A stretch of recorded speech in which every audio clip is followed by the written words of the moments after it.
want to start out by commending Coach Lynn and his group. Again, had a ton of respect for these guys and what they've done in a short time at Mount St. Mary's. Last year was their first year. Talked about it yesterday. Go to the NCAA tournament, win a game, lost to Duke, lost some key pieces. And one of the things I respect about those guys the most, and watched a lot of their games from last year and their scrimmages even this year and even tonight, whether they were up 20 in games or down 20 in games, their bench was always really engaged, a very connected team, and I would anticipate them being right in the thick of things in their conference again for an NCAA tournament berth. Thought our probably the difference in the game was our defensive activity with our hands and getting deflections. Turned them over 20 times. We only turned it over 9. That made up for some poor free throw shooting and didn't shoot the ball well from 3. But thought our overall activity defensively was probably the difference in the game. Challenged our guys. Had not came out of the exhibition game and the closed door scrimmage, hadn't came out of halftime very well, and I thought we came out with a good little push, got a little separation, and did just enough to hang on. So, Coach, early games, offense always a little bit of work in progress at this point in time. Is that fair? Yeah, I think so. I think everything's going to be a little bit of a work in progress. For a while, like all aspects. If you look at it, like not only offensively, we had a couple defensive breakdowns where we, gave up a layup just because we lost a guy. There were some scouting report mistakes that we made, where we were supposed to do this, we didn't do that, they made you pay. And then, just getting comfortable. And it's probably not a super surprise, but the two guys that probably looked the most comfortable on the floor were the two guys that played for me and have been through 40 of these, with me prior, So you're always going to be settling in, and typically your defense is a little bit ahead of your offense. And I thought that was ultimately, like, for us, our defense was good enough to carry us on a night when we didn't, make a lot of free throws and had opportunities to kind of separate. Have you seen nights like this out of Jasper before? Yeah. Brian told me this matches his career high.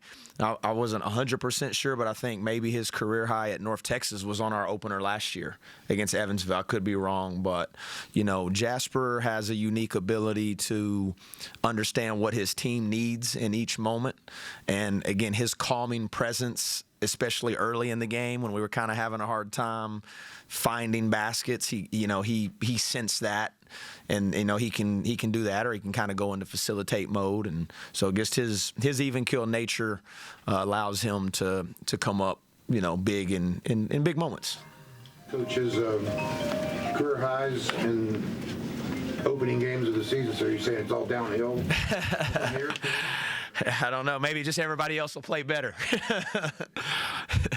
Coach, Brennan and Jasper were with you for a year at North Texas. Yeah. In that time, they had time to learn, your values, your philosophies. And so now transferring here, how have those lessons not only impacted the culture here with the new guys, but also the progression of the team as a whole? Yeah, I think they really kind of they kind of bookend you. Obviously, Jasper in your back court, and then Brennan in the front court. And so even when you're doing your position groups or skill worker breakdown, usually one's down here. And I think the biggest thing is to help be a buffer from the message, and particularly maybe when the message isn't coming out in a manner that people would like to hear the message. and more like, hey, don't listen to what he's saying. This don't listen to how he's saying, this is what he's saying. And I'll do a better job too of trying to put those guys at ease a little bit and settle in. And I think the more you play together, the more these are a series of firsts, exhibition, and then it's your first pregame shoot around today, your first pregame meal, your first pregame locker room speech. Like, all these are first for a lot of those guys. Those guys, I've heard 50 of them, and they kind of know. Again, they know what to really listen to and process, and then they can also know, okay, he's probably just venting. I hear it. Now I'm not listening to that anymore, and they know what I'm saying. Coach, there were a couple of, with Jasper and Brennan, there was a couple of inbounds plays they were able to hook up on, a couple of lob plays coming out of timeouts. Is that just that natural connection they have from playing with each other? Yeah, it's something that something that we like to run with those guys, and felt like the timing of it was good to do it, and they've executed that a lot. And some of it is, again, you get back into like Trey or Honor's gravity, and so they're moving at the same time, and everybody's, and then you just open up those little pockets. And Belo's such a good athlete that if he gets behind the defense, you literally can just throw it to the rim. On a night where rebounding was a struggle, his 13, does that make it stand out more? Yeah, I thought he did a tremendous job, especially late in the second half. He just kind of started imposing his will on it. I will say the raw numbers of the rebounding is a little distorted because we turned them over so much. And so you don't have a chance to rebound the ball when you're turning them over. And then also when you're shooting free throws at not a super high rate, not always, but they're in pretty good position to get a defensive rebound. Would I like to get us on the offensive glass a little bit more? Yes. But again, Harlan got a little bit of foul trouble. D-Way's in a little bit in foul trouble. And, you get to, it's funny, you finally get to that like 8-minute mark of games, and it's almost like fatigue doesn't matter anymore. But in the first half, you look out there and you can see like, man, we're gassed. And then you get to like the desperation mode where you're just competing, and you've got on the other side of kind of get your second wind, I guess is what they call it. Ross, the guys just had a lot of praise for Morris. What are the little things he does so well? Yeah, he's so tough. He's tough. He's a really good defensive player. He's smart. And then even because we mentioned in plus minus doesn't always tell the story all the time. But in tonight, I felt like, especially in the second half, I thought he and Amir gave us some really good minutes in that stretch when we were able to get a little distance in it. And, for him to be plus 19, had the second or third best plus minus on the team, went and got a big offensive rebound that we ended up scoring on, and just does a lot of little things. What have you made of Eagle Staff's efforts so far? I mean, maybe not the best scoring performances out of him from the exhibition and now, but what do you see? Yeah, he's defending. He's trying hard, this isn't like my first time with like coaching really good shooters, that maybe it will take a little while to really get their legs under them because of the effort that we're asking them to exert on the defensive end of the floor. And you're asking him to play harder than he's ever had to play on that end of the floor. And he understands that, and he's bought into it. And like all good offensive players, the game will open up for him, and he'll settle in and he'll find a rhythm for sure. And I got to do a better job of like trying to help him find a rhythm as well.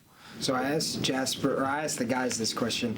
Did you get a chance to soak in Country Roads? Jasper said as soon as you got the job here, he started singing the song and learning the words. Yeah, so there's a lot of little funny stories about that, but I think Jasper and his fiance, her name's Angela. Ange, we call her. They have a little Levi, and so it wasn't all the way done. It wasn't publicly done, but I think everybody kind of figured it was done. And so he came home. We had practice for the NIT. He came home, and she was playing Country Roads in the house. So that's a good, funny story. And then when we played Oklahoma State in the quarterfinals, I'm sure both – have y'all been to Stillwater? Some know. They have the hotel that's on campus that you stay at. So it was a nice day after shoot-around. The staff just walked to our hotel, but on the bus – the team was playing Country Roads.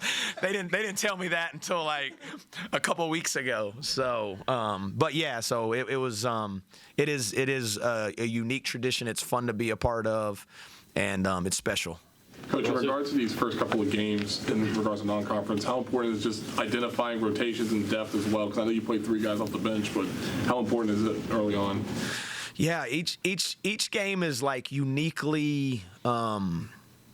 Each games are like unique separate entities to themselves for the most part. Like today, like we talked about this yesterday, I think. Was that yesterday? Yeah, so you go into the game plan and you think and then all of a sudden Harlan has 3 fouls, DJ has 3 fouls, and so you're like, well, you end up actually playing a lineup that I don't even know if we've maybe even practiced some of those lineups before. With some of the 4-guard lineups. And so you tinker with things, you're adjusting things, you have your core idea of how you think it's going to go.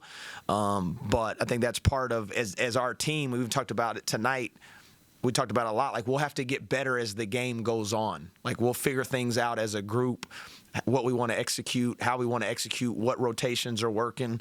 And the beauty of this team, I think, is you can see different guys in different nights and different spots at different moments. I thought DJ made some big plays for a young guy tonight, and I thought Amir was his energy, his rebounding, his speed. I thought those guys both made big plays in the second half.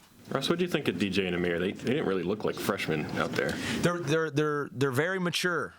Again, I think that's where it starts with both those guys. They have the physical capabilities, but more importantly, they have a mental ability to process information, and that's really where you're gauging, their readiness. And DJ's grown a lot through Jackson's injury. You don't ever say like injuries are a good thing, but it's forced Jackson's injury has forced DJ to get every single rep in practice.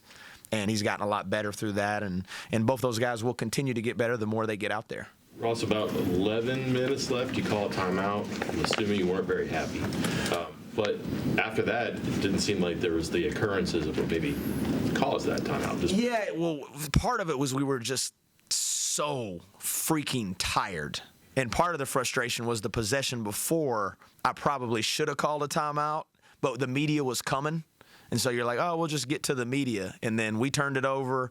We were fortunate they threw it back to us, and I was like, all right, I've seen enough of us being barely able to stand up, and knew we were about to kind of get that double media because it was the first timeout. So you get like that long timeout, and then the very next dead ball, you get another timeout, and now you're at like the 10-minute mark, and you got another one coming at 8. So you can kind of like rest and get ready for that stretch run. At that point, though, anything you hammered home that they took back out in the court and handled the rest of the way as far as, I don't know, pace, shot selection, defense, anything? Yeah, not necessarily. Just continuing to execute, make simple plays. Again, I thought some of our turnovers in that stretch were we got to give them credit, but also like fatigue type of turnovers. Like Jasper's a pretty good decision maker. I thought he tried to like force a couple. Belo got a little tired, and thought we just did a better job of taking care of the ball down the stretch, stepped up and made free throws, and got just enough stops to create a little separation. Is there any long-term concern with free throws, or just one of those nights for the stretch there? Yeah, not necessarily, because again, you're looking at the best predictor of future behavior is past behavior, and those guys are, Jasper's a 78% free throw shooter, Eagle Staff's a 75% free throw shooter, Harlan's been working really hard. Amir's a good free throw shooter, Morris is a good free throw shooter.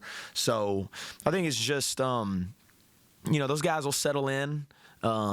It's not easy. First time out, and I think they'll settle in, and I don't have long-term concern about our free throw shooting, no. Coach, there's obviously, lots of talking points, I guess, when you look at the box score. 6.5 minutes to go in the game. It's a 6-point game, with all things considered. Jasper kind of said that he felt like Mount St. Mary's was trying to challenge him to score. He obviously kind of went off in those last 5 minutes. Did you get a sense of, hey, we got to get the ball to Jasper in this stretch here? Not necessarily. I thought they made some tough shots to get it to 6. They banked one in at the end of the shot clock, which was a difficult shot. Anytime you bank a shot that you're directly, usually you bank it in from the side, but like when you shoot it dead on, that's a tough one. And then we had a couple opportunities to not grab balls that ended up costing us. Like we had an opportunity to grab a defensive rebound. We don't grab it. The next time they score it, Jasper fouls. and they get the ball back and they score again. That's how you get to 6. So I thought I was just like settling in, playing a little bit better defense, and then just putting the ball in Jasper's hands, knowing that you kind of are going to stay a little closer to Honor and the space opens up and he'll make the right decision most of the time. When the shots aren't falling necessarily, how important is it to get those fast break points and those points off turnovers? Yeah, that was the difference in the game tonight. I thought it was a difference in the game. Like, we were able to get some deflections, get some runouts, get a couple shots in transition, get some easy ones. And, again, that's where we hang our hat on that end of the floor. That's what we've got to continue to buy into and try to be one of the best defensive teams in the country, because you're not always going to shoot the ball well, and you're going to have to weather some storms. And you know, we had our fair share of breakdowns out there that we'll have to get better at. But all in all, that's kind of why we play the way that we play. So when you're not maybe making as many free throws as you like, or not making as many threes as you'd like, that you can rely on your defense. Coach, thank you. Thank you all. Thanks, Coach.